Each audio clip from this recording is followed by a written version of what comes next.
Hello guys, good morning again, I guess. I-share ko lang sa inyo, usapang sasakyan naman tayo. Yes. Noong February 13 kasi, pinalinis ko tong sasakyan sa katulong namin. So, sabi niya sa akin, yung sasakyan daw ay bukas na talaga, bago siya naglinis, bukas na talaga. Kumbaga, hindi siya na-lock. Sa mga Ford to Ford car, yes. Or sa mga automatic sasakyan na rin, para may mga tips na rin ako sa inyo or para magkaroon na rin kayo ng idea. So ayun guys, pinalinis namin yung sasakyan ko sa katulong namin. Sabi niya,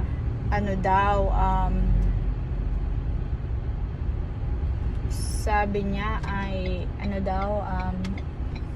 hindi daw to nakalock. So okay, nilinis niya. So after niyang linisin, hindi niya ulit nilock yung sasakyan. So, siguro sabihin na natin, 48 hours bukas yung sasakyan. Sinara niya lahat ng mga ng mga pintuan, bintana, pero hindi nga siya naka-lock. So, ayan. So, after ng February 14, kasi 13 siya naglinis nun eh. Noong February 14, ngayon lang na year guys. Ngayon lang din naman. February 14, hindi na gumagana yung sasakyan namin. Mapapansin nyo yun pag hindi gumagana yung sasakyan nyo. Kasi kahit nga, ganon, siguro marami nakaka-relate. Wala talagang ganon. Kasi kapag pwede pang gumana yung sasakyan, pag nagaganon-ganon, so pwede mo yun jumper ang tawag dun guys. Pwede mo pa siyang ipa-jumper para gumana ulit yung sasakyan nyo. Kasi possible lang yung battery yun, jumper tas gigana ulit. Pero yung battery talaga ng sasakyan namin talagang patay, as in patay. So hindi namin magalaw yung sasakyan namin, hindi namin mapa-jumperan. Yes, kaya talagang ingat-ingat din tayo guys kapag maglilinis tayo ng sasakyan. Kailangan talaga i-double check natin kung nakalock talaga yung sasakyan natin, kasi nga nagkakaroon ng tendency na lalo din sa mga automatic na sasakyan, pag hindi natin na-lock, yung battery naman yung kawawa. Gumagana pa rin yung battery ng sasakyan. Yes guys, gumagana pa rin. Kaya mula nun, lagi talaga namin chine-check yung sasakyan namin bago kami matulog. Lagi namin nilalock yung sasakyan namin kasi nga nagkaroon na kami ng ganong na nangyari sa amin.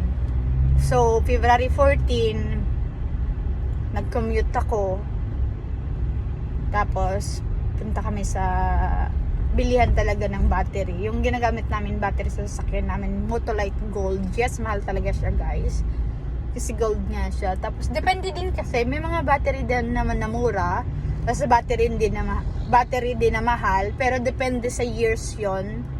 Kasi may mga years yan eh.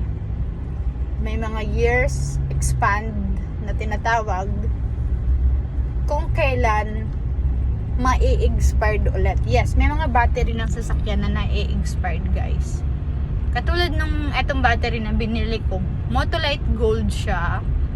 Tapos depende din yan sa inches guys ng battery. May maliliit, may mga malalaki, o depende yan sa size ng battery ng sasakyan nyo. Okay, so bumili ako, yes, nasa worth of 9,500 isang battery siya.